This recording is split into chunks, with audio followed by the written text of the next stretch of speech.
Greetings, salutations, everybody. Welcome to AMC Movie Talk for movie fans. As always, I am your host. My name is John Campea. I am the senior editor of AMC Movie News.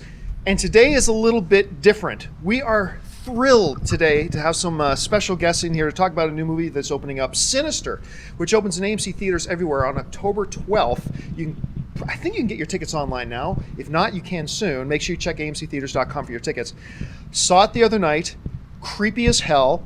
And today, joining me to talk about Sinister, first of all, sitting to my immediate right, he is the star of Sinister.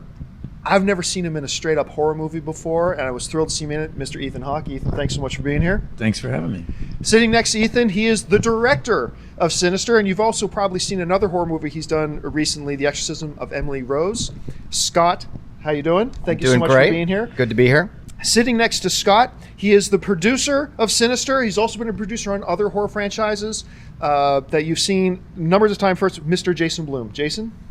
Hello. Thanks for having me. Is it Blum or Blum? It's Jason Blum. It is Blum. I see. Somebody corrected me earlier. That's outrageous. Which is ridiculous. So listen, folks, if you are watching us live, you can check the chat board right to the right of the streaming player, and you'll see a tab there that says Social Chat. Just jump into Social Chat. If you've got questions that you have for Ethan or Scott or Jason that you would like us to ask on air right now, just start firing them in. And sitting at the back table is Jennings Roth-Cornett. Hello. Who's normally up here with me. She is monitoring the chat board. She will take your questions, and when we come to that point, she's going to ask the guys what you want to know.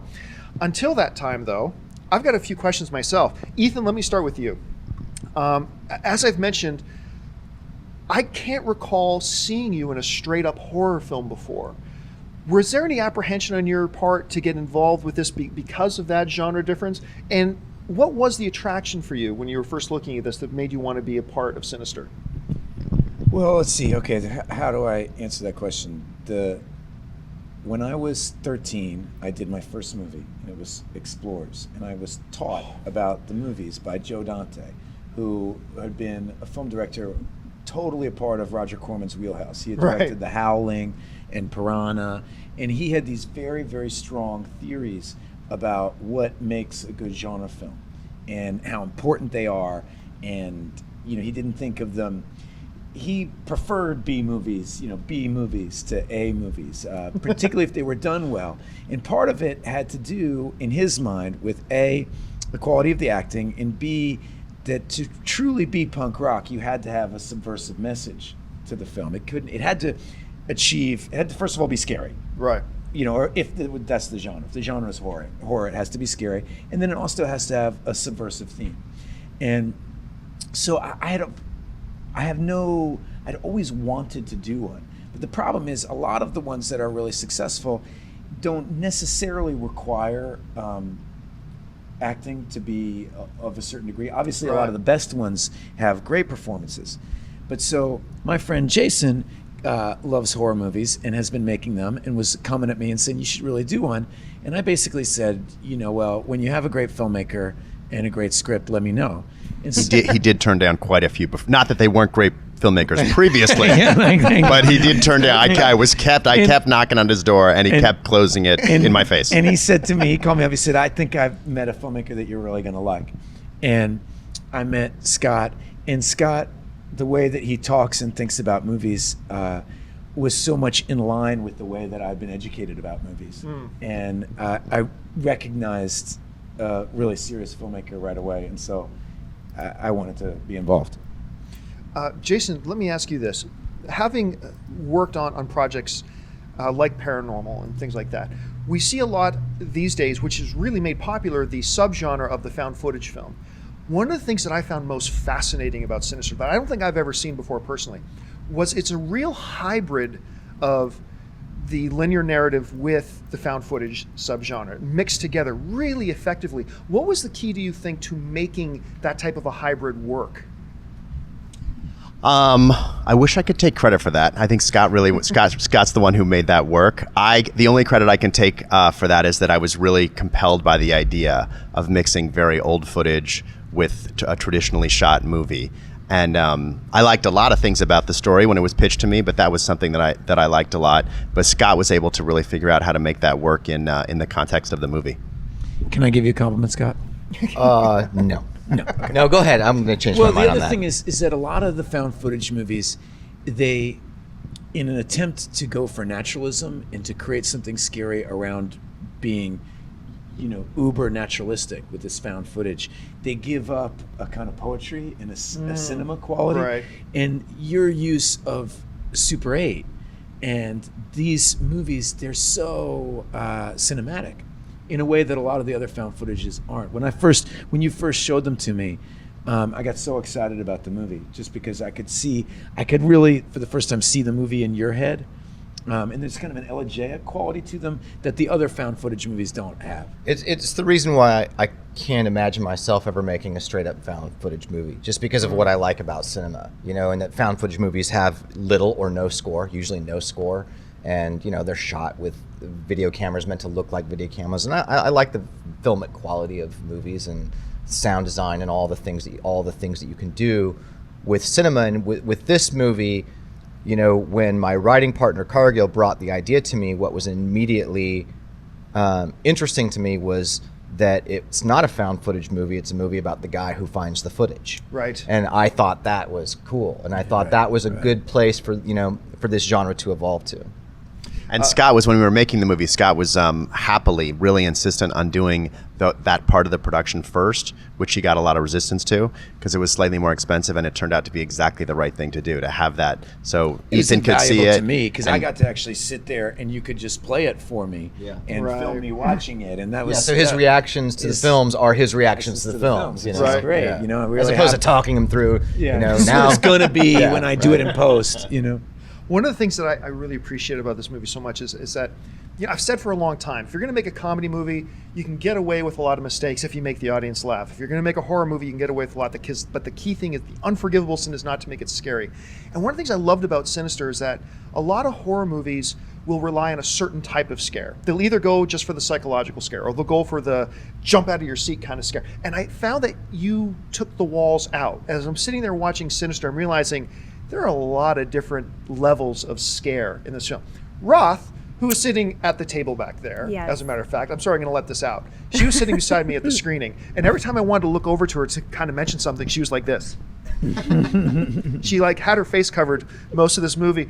As you guys, Scott, as you're approaching making fear a part of the film, why does it work so well in Sinister, and what was the approach you wanted to take to try to bring that experience to the audience? I remember the first time that Ethan and I had lunch in New York when I was trying to convince him to do the movie. A big part of the conversation back then was that I wanted to make a movie about different kinds of fear, where there was multiple kinds of fear at work in it. And so, the atmospheric, kind of dreadful, ambient fear of the movie is certainly there, and that's a lot of that has to do with the soundtrack, with the lighting, those kinds of things.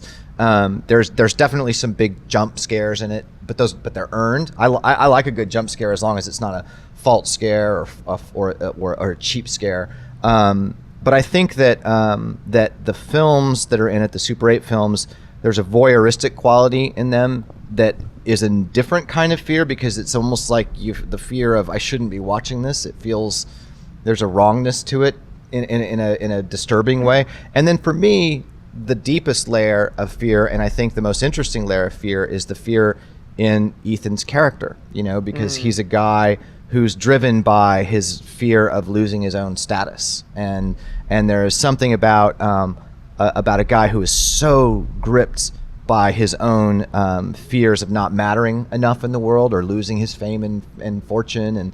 And I found that in a horror film, that extra level of character fear, to be what made the movie worth making. See, that would be the layer that Joe Dante would say separates the men from the boys, so to speak, is that what's the underlining movie about? Right. What's it about? And this is a guy who lets a demon into his own life and into his whole family's life through his own ambition, the door of his own ambition. But then you said, or we said together, that the truth is you can make a great character piece all you want, but if it isn't scary, it doesn't matter. Yeah, scary is scary is what matters. It's like if you can have everything else you want, if it's not scary, you totally failed. Yeah. All right, let's see. We're going to throw it open to you guys on the chat board in just a second. Remember, fire your questions off into the social chat tab right beside the player. We're going to get those in just a second. Ethan, I had another question for you. You know, the film's scary, so it works on that level, but I find beyond just being a good horror film, the thing for me that makes Sinister work is the fact that I got to be able to buy into your experience with the supernatural, that I'm looking at how you react, and I was just floored sitting there watching, because a lot of this film is shot just you watching a film, you know, and your reaction to it and the way it just builds and mounts. As you guys were talking about your reaction, how your character deals with this found footage stuff, how did you want to approach it? Why did you choose to react to them a certain way? And how much of that reaction was like maybe your actual reaction the first time you saw the Super 8 footage? Well, Scott's big challenge to me for making this movie was how nuanced to fear can you get? Because like if you see a romance or something, you know, there's so many different gradations to love and how you're falling in love, or if you see a movie that's all about anger and stuff like that, there's so many but yet there's this kind of tendency. Fear is it's a emotion we're all scared to touch. Right. Particularly, you know, part of why I think a lot of actors are nervous about doing genre movies and stuff is that so many emotions are sexy. You know, there's the emotion, being vulnerable is sexy, being angry is sexy, being in love is sexy, being scared is not sexy, right? No, but yet it's a really omnipresent emotion in all of our lives, and it has a lot of nuance to it. And Scott's challenge to me was, how many different kinds of fear can you show me? Right. Where is it? How can we let the audience into the full experience of that? And I remember you talking a lot about Shelley Duvall in The Shining, because Jack Nicholson gets all the credit, you know, here's Johnny and everything. But the person who sells that movie as scary is Shelley Duvall. Right, Because she good looks point. terrified When her. the axe is coming through the door in The Shining, the look on her face, I think, is the most afraid anyone has ever looked in the history of cinema. It's amazing. She looks scared for her life. And you feel like that woman's life is in danger, and that's what makes Nicholson scary. Right. You know, and it's a very old, you know, acting is reacting, all that kind of nonsense you hear all the time, but it's also really true. And so for me, Scott knew it was important. He had those films to show me. Scott, like all the best filmmakers I've ever worked with, the movie existed in his head already, and he's just trying to make it come alive. There's a whole period of the film where the movie gets really quiet, and so any choice that I would make if it was too loud, Scott, no, that doesn't work for this part of the movie, because the movie's got to come down here. And knowing the music of your own film. When it was interesting, the first time that we met, I remember Ethan saying, you know, I get scared in horror movies. I get really scared, so I haven't seen a whole lot of them. And he said, I'm not sure I understand how to make one of these. And I remember saying to him, well, just don't think of yourself as being in a horror film. You know, your character, Ellison Oswald, isn't in a horror movie. He's in his own drama, you know, for sure. And he wants it to be a drama about a guy winning the Pulitzer. That's what he wants. That's it. And you know, and there's these other things that are scaring him. But the thing that scares him the most is I gotta succeed. And so the result is Ethan's playing multiple kinds of fear at, you know, all kinds of levels all the way through the movie. And I think that, you know, fear, maybe next to sex, is like the greatest driving force in culture, you know, and to not take that emotion seriously and not make movies about that is to miss out, you know. That's why I like the genre. And I love the fact that you had the story of your character about his life, his ambition, because horror works best, I find, when it's a lot of horror films just give you the supernatural, or they give you the psycho killer in the forest and the guy's got to run from him. The fact that you create this real world problem that I think a lot of people and viewers can identify with, ambition and maybe reaching for the glory of the past, and then you drop the horror element within that real context people already relate with, I think that just heightened the fear so much. And a lot of that is it makes it scarier, because you know, anybody who pays to go see a horror film, what they're paying for is to get scared in a safe environment. So the scarier it is, the better it is, simply put. And I think that the way that you make a movie truly terrifying is getting them invested in that character. Absolutely. As long as they're really into that guy, and he's a flawed character, but the audiences who've seen this movie so far, they're fascinated by him and they stay with him, and that's why the movie is scary. In a way, that's what Spielberg is the great teacher about that. I mean, what separates Jaws, what so elevates it, is those guys. are so real. Robert Yeah. Shaw, Richard Dreyfuss, Roy Scheider, all three of those guys are totally full three-dimensional human beings that happen to be being chased by the great white shark. Yeah. And so if it were just generic cardboard cutouts chased by a shark and it was all about the shark, I mean, that's the mistake people usually make, is they make the movie all about the demon. When we go out to make these movies with financiers, often they're reverse engineered, and it causes a lot of problems. It's like, what are the 8 jump scares in the movie? And there's always the focus when you're going into these. What are the jump scares? What are the jump scares? What are the jump scares? And the jump scares are the easier part. The hard part, the jump scares only work if you're emotionally connected to the action on screen. That's the hard part. It's like, you should be saying, tell me what the story is here. And the jump scares then be easier for me to say than a director, because I'm not one. But the jump scares can get more easily laid on when you have the audience connecting with the story. That's movie making. That's the same thing that's true of a romance. What's the moment where I'm going to fall in love with the characters? Just worry about putting real people in a situation that is going to engender that. Or the comedies. Comedy's the same thing. Yeah. It's funnier. What's funny is when you believe the action in between the laughs are much funnier. Right. You brought up Roger Corman earlier, and Roger Corman, and you brought up Jaws, and Roger Corman said that Jaws was the movie that destroyed his business because he was making all these low budget, scary movies and monster movies and that, but with no characters in it. And Spielberg came along and said, I'm going to put some real people in one of these, and he made Jaws, and changed the game completely. We were actually just talking about Jaws just before we went on air. Roth was asking me what was the movie that scared me most as a kid. I said, Jaws. Hey, listen, for those of you who don't know, and by the way, we're now going to get to the part where we're going to take your questions from the chat board for these guys. And for those of you who don't know, something very interesting about Sinister. Very rarely, now granted it's early, but very rarely will you hop over to Rotten Tomatoes and see that a horror film has 100%. Well, it's very rare you see any film have 100% rating. Right now, if you go over to Rotten Tomatoes and you look up Sinister, a 100% critic rating right now on Rotten Tomatoes, which is almost unheard of. 100% fresh, by the way, not rotten. Yeah. just so we're clear.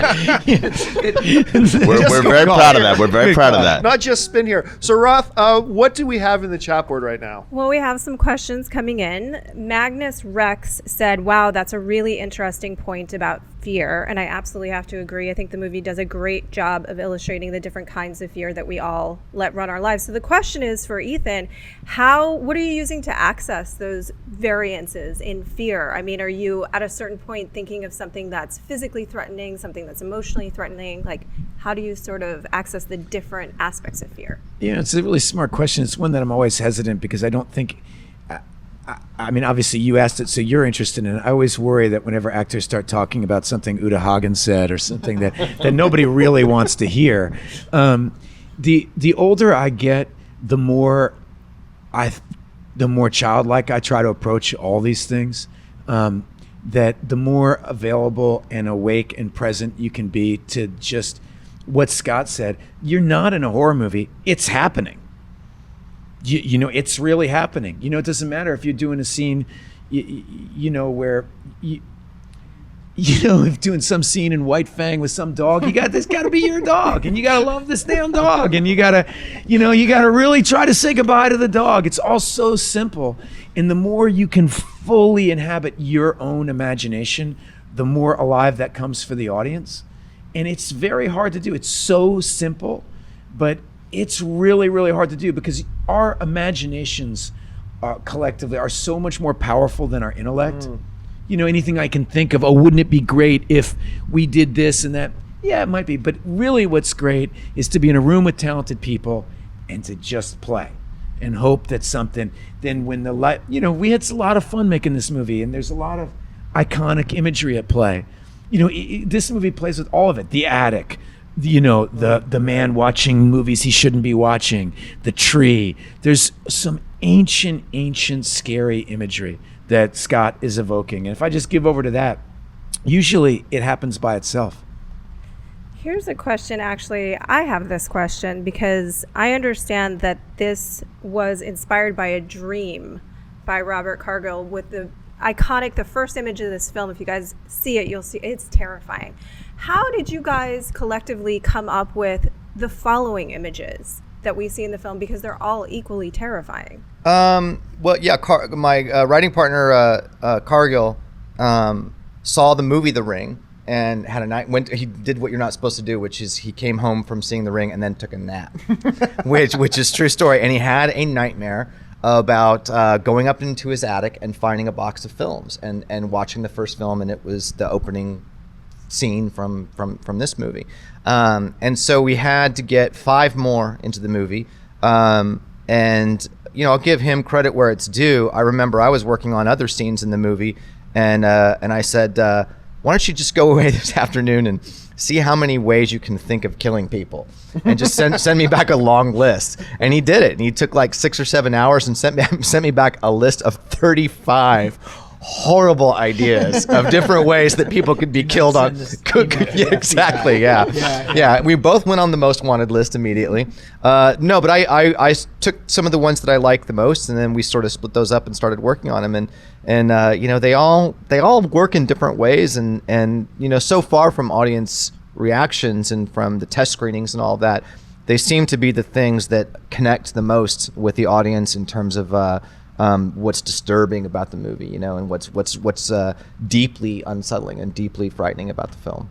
We got time for like 2 more. Great. Here's one from Dave B2X, and he wants to know, Ethan, have you ever encountered a ghost in real life, or do you believe in the paranormal? Oh, good question. Have I ever encountered a ghost in real life? It's one of those. I feel like it needs to be really late at night, and we should. Before we could talk about that, because whenever in daylight, I definitely have. Yes. But to talk about it always somehow makes it less. I'll rescue you a little bit from not having to embarrass yourself. I think the most interesting thing about that question, and one of the reasons, maybe the reason why I believe in ghosts, every person you will meet has either seen a ghost or they know somebody credible who's seen a ghost. I mean, it is amazing how prevalent the stories are. And Jason doesn't like to talk about it, but he had a very, very, I did too. But we better not talk about that either. But exactly. But we're not. This is true. Very petrifying experience. Yes. But I definitely have had. But I would need to be looking at your eyes to talk about it. Okay, to make sure you weren't the ghost. So here's another question from Magnus is, what films were you looking for inspiration when making Sinister? Now, my understanding is that you looked at The Shining, but you looked at the scene with Jack going crazy alone. Is that correct? Well, one of the things Scott was trying to teach me about, in this conversation we're having about fear, with Shelley Duvall, about like if you watch that scene without her reactions, it's not scary. But were there other films that we thought about? The Shining was the main one for those really seriously frightened scenes that mostly come later in the movie. I think the other movie that I think had a lot of impact on both the way I made the movie and on certain procedural scenes was Brian De Palma's Blowout. Yeah. Which I gave to Ethan to watch. Such a great film. And I told Ethan, I said, there's a lot of scenes in this movie of him, at his desk editing these Super 8 films and working with them and looking at the computer and studying things and trying to figure out the mystery of this movie. And I said it can be very compelling and it can even be scary. Watch Blowout, and I think that bled into the movie pretty nicely. For sure. Yeah. Blowout is such a great movie. Okay. And The Changeling was a big influence too. What's one of the best performances in a horror film is in Exorcism of Emily Rose. I haven't seen it. You haven't seen it? Yeah. Oh wait, you need to check that out, Scott. All 3 of the actors are great, but Jennifer is unbelievable. Jennifer Carpenter as Emily Rose is incredible. It's a phenomenal performance. Yeah. And having now done a horror movie, it's like there's a certain genres of movies that people talk about acting as if it's great. There's a certain kind of performance they love, but yet if you go see Eddie Murphy in the first Dr. Dolittle or something, his performance is absolutely through the roof amazing. But people don't talk about that kind of movie. Jerry Lewis gives some amazing performances. And in a lot of horror movies, the performances get ignored. And there isn't anybody who gave a better performance that year than Jennifer did. Totally agree. It's just... People, there's certain movies are in kind of their own ghettos. There's the Oscar bait movies, and they think those are great performances. But what Jennifer did is truly put herself out there and really gave herself to a role in a way that, Daniel Day-Lewis aspires for. I mean, I just think it was totally agree. Yeah, really special performance. It was to watch her scream like that with intention for 8 hours straight in a shooting day. It was amazing. I know how hard that is to do. Yeah. And all the great actors throughout the history of film, you have to really risk being foolish. Right. And a horror movie really asks you to do that. It's kind of swing without a net. I mean, your net is your filmmaker. Anyway, I just wanted to give that little shout out to her. Awesome. That's great. Well, listen, folks, unfortunately, we have run out of time. Thank you so much for. I know there's probably a bunch on the. There's a bunch more. People are dying to know about you. In this Sorry movie. about that, guys. We're really sorry, but we have run out of time. Guys, listen. Sinister, as a reminder, opens in AMC theaters everywhere on October 12th. I can tell you honestly, creepiest film I've seen all year personally. Don't just take my word for it. Jump over to Rotten Tomatoes and see what all the other critics are saying about it right now.